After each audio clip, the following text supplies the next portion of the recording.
Hello, this is Dina from An Empowered Life, and I am honored and very pleased to have Michael Zacchea, Lieutenant Colonel of the United States Marine Corps, retired, with me today, who is also the author of The Ragged Edge. Thank you so much for being here today. Well, thank you, Dina. I appreciate it. So today I wanted to at least begin our conversation with The Ragged Edge. Okay. Which, again, is Michael's book, and it is depicting for you being the first commander of the 5th Battalion in Iraq. Well, what I would say, there's a difference between advisor and commander, so I was the first advisor. First advisor. To the 1st Iraqi Army battalion that was trained and led in combat by the U.S. military. Okay. So what happened is after the initial invasion of Iraq, and the Iraqi Army basically, they didn't exactly give up, but they just sort of disappeared. And so L. Paul Bremer summarily disbanded the Iraqi Army. And then when the insurgency started in the summer of 2003, about 6 months later, January of 2004, they said, oh boy, we got to rebuild an Iraqi army. Mm-hmm. So they tried to do that. They originally tried with private military contractors, and it was a disaster. Oh. Now, the request for forces had gone out in January, and I received orders in February. Yes. And I believe you were a reservist at the time? At the time, I was. So I had a total of 21 years of service between active and reserve. So I had 6 years reserve and 15 years active. Okay. So I did receive orders, and it just so happened that I was qualified for the kind of people they were looking for. Okay. So I reported into a directorate or a command called the Special Combat Education Training Command, which is a Marine Corps advisory command. So there's a big difference between an advisor and a commander. Okay. So I was the first American military advisor to the 1st Iraqi Army battalion. And no Western military member had done what I did since Lawrence of Arabia in World War I. So I was just amazing. Very uncharted territory, and I was still using Lawrence's books and writings in order to guide us as we were developing and building the battalion. Wow, that's amazing. It was an adventure, that's for sure. In reading the book, and I have to really highly recommend people to read this book. Get this book and read it, because literally throughout the book, there were multiple times where I went, what? And kind of like, no, and like emotion. There's emotion throughout this entire book. It is one crisis, one chaotic scene, one problem after another. I used to say that we would careen from crisis to crisis, and we deliberately included a lot of emotion and psychological part when we were writing. What really motivated me originally, I wanted to tell a story. Yeah. But what sort of the pain that I received that made me want to do this originally was that Iraqis in the war literature and war movies that have come out of the war were depicted basically as faceless, nameless third world characters who would die in a loud military manner while Americans were getting their war on. And I really wanted to depict the Iraqis as people that I knew, and the relationships that we built with these people, against this background of terrible violence and terrible deprivation, and terrible hardship. And I think that we did it. Fortunately, I think that we were able to show Iraqis as fully realized men who had their own hopes, dreams, aspirations, Yes. and who also invested emotionally in a relationship with the American advisors. Yes. And so that's real, and I found that that's what really my mission was. So on the one hand, I had to produce a combat-capable battalion, but on the other hand, I could not have done that without developing those relationships. Right. When you said we, it makes me definitely think that you had a co-author. Yes. Ted Kemp, and I would love to just quickly know how that relationship developed for the two of you to do this book together. So it's kind of a long story. I hope you don't mind if I tell you. So No. Originally, when I got back, about a year after I got back, I enrolled in and participated in the NYU Veterans Writers Workshop. Okay. And out of that, I had done some sketches and I published a short story. And I found that very helpful. And then in 2007 to 8, I was going to the VA in West Haven, Connecticut, and I was getting, or undergoing, cognitive behavioral therapy. And I was a real mess. I had just psychologically a real mess. Yeah. So the cognitive behavioral therapy was very, very effective, very useful, and I had to write down, basically, therapist told me I had to write down 20 items of things that were, extreme violence or things where I thought I was going to be killed or high anxiety, things like that. So I wrote them down, and then I used to have to keep writing and fleshing out these episodes and writing and rewriting and rewriting and rewriting to find more detail. Okay. So after, over a year, maybe a year and a half, 18 months of doing this, I had about 350 pages of handwritten scenes Okay. that were not necessarily connected to each other. And I really wanted to turn them into a book. I really felt compelled to tell the story. And several people I knew had encouraged me. And that's the initial beginning of this book. Right. Okay. So I put an ad on a writer's forum. So that was probably like the summer of 2008. And I got about a dozen responses, and Ted was one of about a dozen. And I met him in November of 2008, and we met at Grand Central Station. He was living in Brooklyn at the time, working for CNBC. Okay. And aside from his journalistic chops, he had done some boxing journalism and boxing fiction. And he brought some writing samples to me, and I liked the boxing fiction. Okay. So we signed an agreement, and we began writing. And it was sporadic at first, because I had written all this up, but it was not connected. And he and I went through a number of things. He had a breakup of a significant relationship for him. I had a breakup of a significant relationship for me. He was posted overseas to, I think it was Dubai, for 2 years. I went to UConn, and I started the EBV program. Which we'll talk more about later. Right. So, we had stuff going on, and I was still writing about things as they were coming up. And at the same time, the arc of the story in Iraq was changing. So, 2011, we withdrew the troops, and everybody thought the war is over.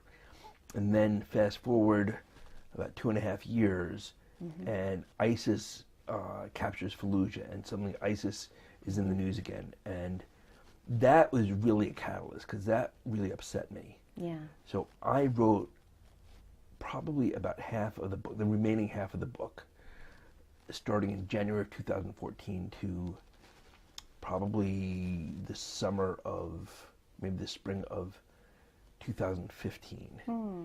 And we began shopping it around to publishers in the summer of, late summer, early fall of 2015.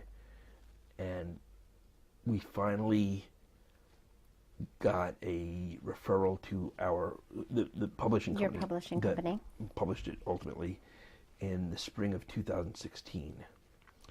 And they gave us a number of deadlines to hit in terms of editing and rewriting and things like that. We did that, and so we wound up being published in April of 2017. So that's how long it took. Yes, and that was actually something I was wondering about too, is just the history of how long it took for the book. Right. So a good 6.5 years writing. And Ted did a lot. So I wrote a lot about my experience and emotion and everything. But Ted did a lot of background research. He interviewed a lot of people. Okay. He interviewed a number of Iraqis when he was in Dubai. He did a lot of background research through LexisNexis about what was going on and the larger picture in Iraq and connecting that to what we were doing. Okay. On the ground, what we were experiencing. And then, some of the episodes in there that are things that I could not possibly have known about, which were some of the experiences some of the other people were. Right. I was wondering if that was part of when you, became aware of things with ISIS and decided that you were really going to finish the book and write it. Is that where you investigated? Yes. Like, what happened to some of those people? There was that, and then in the summer of 2014, and this is another big catalyst, the character who's known as Zane in that book contacted me by Facebook. And I was still in contact with Iraqis, both in Iraq and who were refugees and around, and who had come to. I helped a bunch of Iraqis come to the United States, so I was still in touch with all these people. But he told me that's when ISIS captured Mosul, I guess in late June of 2014, and his brother was chief of police in Mosul, and it's well known that something less than 1,000 ISIS fighters swept into the city, and something like 25,000 defenders of the city ran away. Oh, wow. But Zane's brother was chief of police in Mosul and did not abandon his post and was executed in a gruesome fashion by ISIS. But Zane contacted me and said that this is what happened, and I was pretty upset about it. Yeah. And then a couple of weeks later, I lost contact with Zane. I assumed that the computer, whatever happened, he went underground or whatever. So that was a big catalyst. What Ted would say is that the news narrative was bending in our direction. What I felt was that events that I thought were in the past were now suddenly very present again in my life. Yes. And I did read about Zane. Yeah. Another thing that I really loved about in your book was you added photos. Yes. And it also gave me and any reader the ability to actually see some of these people and what they look like. And to me, that's another element of giving each person a face. Here's this real human being. Right. Here's this person standing beside me in their uniform. Right. And I love that that was a part of your book. Right. So again, I thought this was important because, one thing is true is that like 75% of the soldiers, the Iraqi soldiers, are named Muhammad.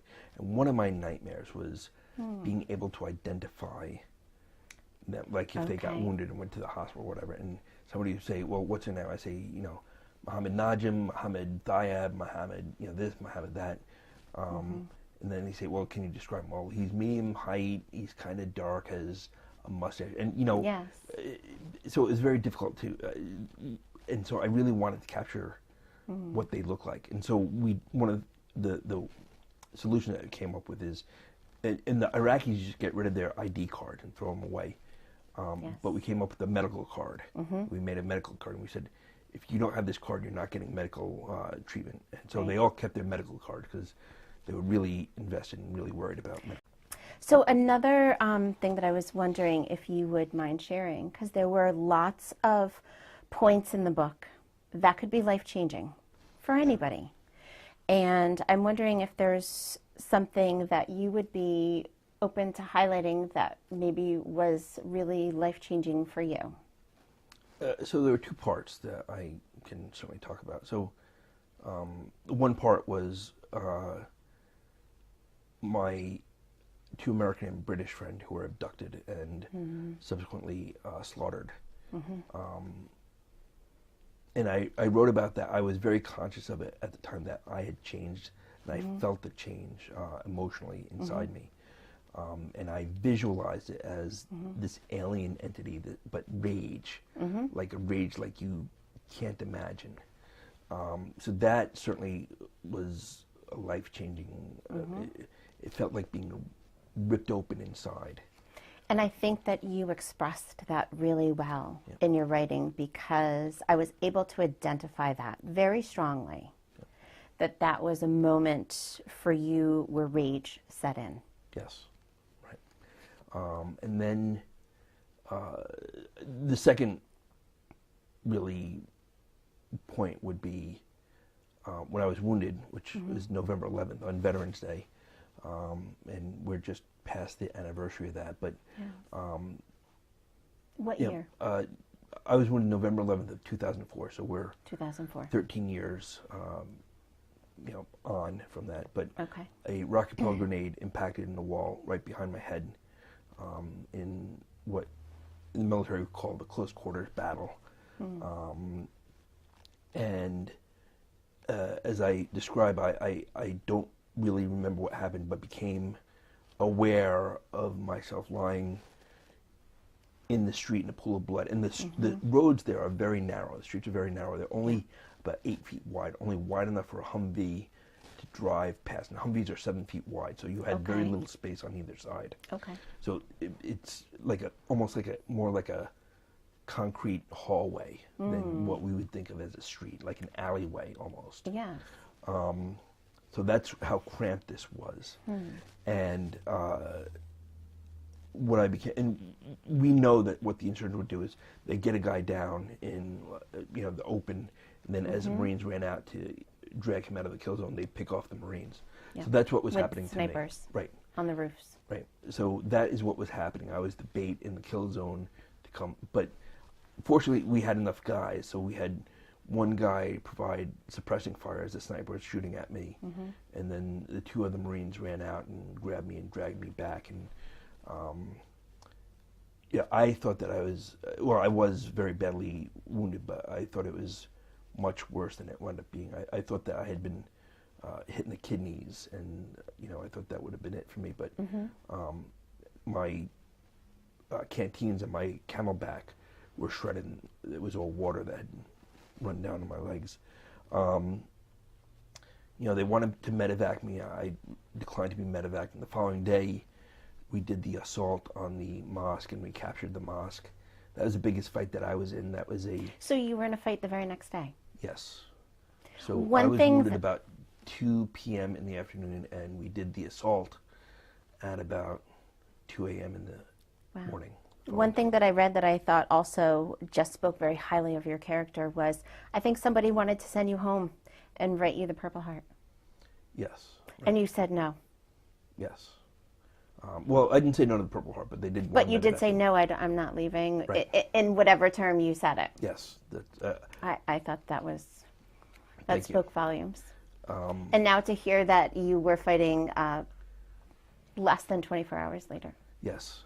So what happened was we had, we captured the Al-Hadra Mosque, and then we got counterattacked, and I was not there for the counterattack because the Iraqi battalion commander wanted to go take credit for capturing the mosque. So we went to the generals, and we were talking while the unit got attacked in mid-afternoon, which is an odd time for a counterattack. And then really the third thing I think that really changed my life dramatically was the assassination attempt. Yes. Because that really messed with my head, because I couldn't trust anybody, and I was really, that messed with me for a long time. I can't even imagine what that was like, and I think you also depicted that very well, this feeling of who can I trust? Right, which now I know, and I've learned a vocabulary of trauma and healing and resilience and things like that. I didn't have any of that then, but loss of trust and is a form of trauma. Absolutely. So, I really think that I had, physical, emotional, and multiple or polytrauma in those events. And then the end of the book depicts that your time there was up. Yes. And you were finally being sent home. Yes. And so I kind of want to take our time together now beyond your book. Okay. But first of all, I do want to highlight that you did, and I believe it was all for everything that you did in Iraq, was getting the 2 Bronze Stars and the Purple Heart. Right. And I also had read that you had been distinguished with a very high honor. Right.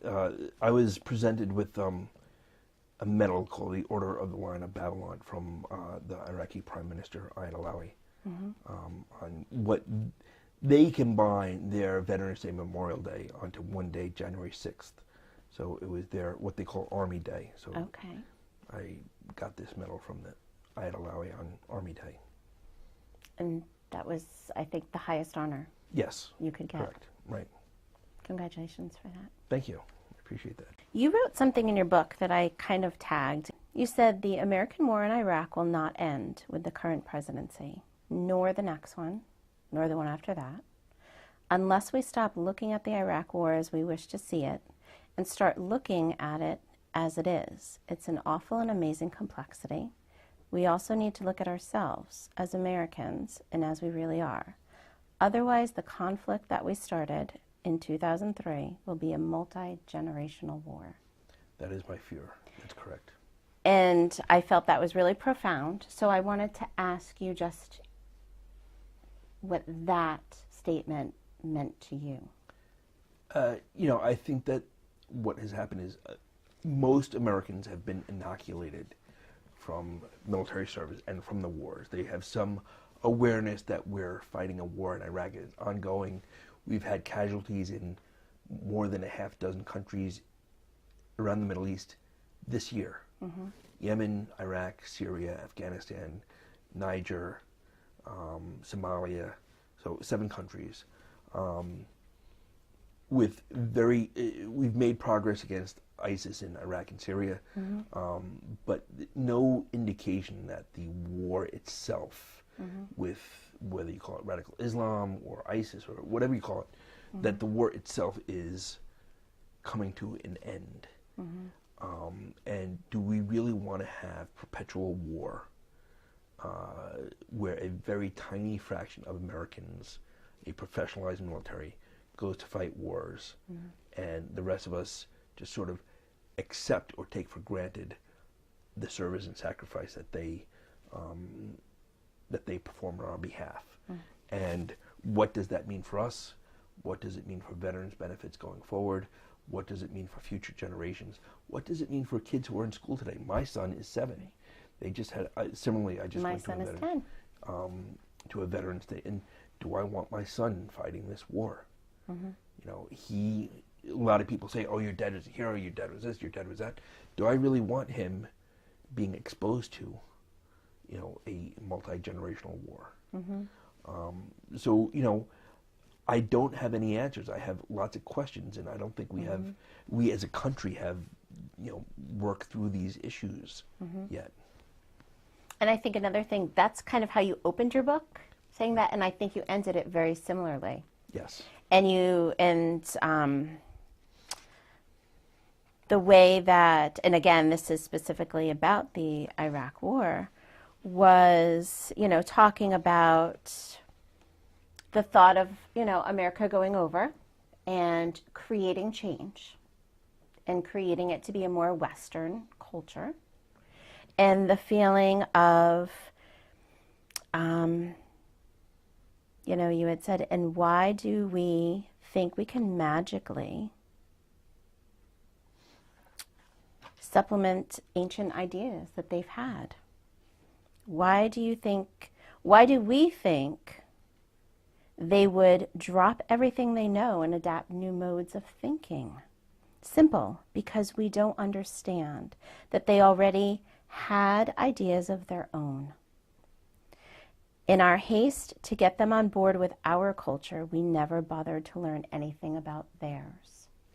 I felt that statement was also very impacting to potentially why we could continue to have a multi-generational war. I don't think, as many Americans have a tendency to think, that inside every Iraqi there's an American waiting to get out. And if we just unzip their Iraqi suit, an American will spring out and suddenly be, committed to capitalism and democracy the way we think they should be. But they do want some of the things that we have. They want freedom. They want to raise their children in peace. They want to be able to enjoy their families. They want to be able to worship as they see fit. They want to be able to express their opinions as suits them. So, there's many things that they want as well. We might be able to help them get there, but we can't give them the answer. They got to figure that out for themselves. I don't think that they can figure out the answer for themselves as long as it's the three groups, the Sunni, the Shia, and the Kurds, fighting it out amongst each other. Right. So I have advocated for an independent Kurdish nation, which is at odds with current U.S. policy. But at the same time, I don't think that we should be, and this was part of explicitly part of the Bush doctrine, is exporting democracy to other countries. Now, the Kurds themselves have developed a Kurdish democracy. It's a parliamentary system. It's pro-Western. It's capitalist-oriented. I think we should exploit success where we've had it, which is with an independent Kurdistan. Right now, it's called an autonomous region. The Kurds have done the heavy lifting against ISIS. They have had the most success on the ground against ISIS. But we just threw them under the bus again with regards to Kirkuk. And, the Kurds see that as yet another betrayal by U.S. Foreign policy. So, I really think that one of the linchpins to stopping a multi-generational war in the Middle East is an independent pro-Western Kurdistan. And then there's a lot going on in Saudi Arabia. Saudi Arabia is really flexing its muscles, and this is probably beyond the scope of the interview, but there's really a lot going on in the Middle East right now. And, what's happening is it's metastasizing. We're being pulled more into the conflict rather than extricating ourselves from the conflicts. The Ragged Edge, it's available at Amazon. It's available at Barnes & Noble. And our website is theraggededgebook.com. Okay. And our Twitter handle is Ragged Edge Book. And so, we'll also put that info up for people. So, and hopefully there is some interest. So the book is doing really well. We're in our second hardcover printing. They're doing a softcover printing. And there's interest in Hollywood, so we are going out to meet with a production. I was just thinking about that this morning. Yes. That is amazing. Right now the talk is about a limited serial, sort of like Band of Brothers or Generation X. Yes, okay. There has not been one on cable TV since Generation X was in 2007. Now, like right now, Nat Geo has The Long Road Home, and SEAL Team 6 is also on one of the cable channels. Okay. But there's not really been a lot. Yeah. Actually, there's been a few movies that have come out, but not really. I really believe that this war has not yet been sung. We have not figured out, as a people, as a nation, what this war is and what it means to us. And I think that we're trying to get there. I think, and that's how it happens. Facts become art, and then becomes assimilated by people and say, okay, this is what it meant, or this is what we know about this. Right. So that's what I think is going on. But I hope to be able to contribute to that discussion. Yeah. And certainly, maybe that's something we can come back and talk about too. Sure, that'd be great. I think that'd be great. I actually had one last question that I didn't ask you before, and it was on my mind. I was curious the name, And as I was reading, someone had said you were entering or you're nearing the ragged edge. And I thought, is that where the title came from? Yes. So General Paul Eaton, wrote the foreword to the book. Okay. And he was our commanding general. In April of 2004, we were all called to the Green Zone after the first Iraqi Army battalions had fallen apart in the first Battle of Fallujah, or before the first Battle of Fallujah. And I'll never forget, and I wrote this down when he said it in my notebook, and I always knew that this was going to be the title of the book. I knew from the very beginning. He said, "Gentlemen, we are operating at the ragged edge of our competence, and our success is not assured, but we will succeed." And that was a really stunning statement, and a very true statement, and that I think that the book shows that we were literally operating at the ragged edge of our competence, of our ability to, accomplish our, and, is basically, I think about this a lot. I made a bet with my life that I would be able to train a group of Iraqis who I had nothing in common with at all. And it was a 50-50 shot, and I won. I won the bet. You did. And, just even as you were talking, I was just thinking about just when you depict all the challenges, you just showed great leadership and how you just tried to deal with every single thing that was thrown your way. And you had to think quick and you had to think fast, and sometimes that included running to get something done. And it was just great leadership. Well, thank you. I appreciate that.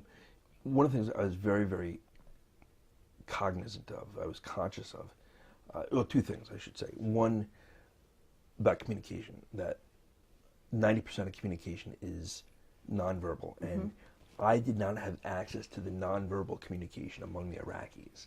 That their they understand verbal non-communication or nonverbal communication differently than we do. Okay. And even with my interpreters, I had no access to 90% of what was going on in the communication. Second thing is, the Iraqis are always making a risk-reward calculation. So as soon as the equation tips in favor of risk, they will either desert or switch sides. So part of my desperation to accomplish these things or do these things or deal with these crises as they came up was understanding that there was a constant risk-reward calculation, and I always wanted their calculus to be on the side of us. Staying. Right. Correct. Right. So I just applaud you for everything that you've done, everything you continue to do, again, to be the voice for veterans, to, I think, move forward and trying to make great changes, I think, throughout the country. So thank you for everything you do. Thank you. And thank you for your service. Oh, thank you. I appreciate that.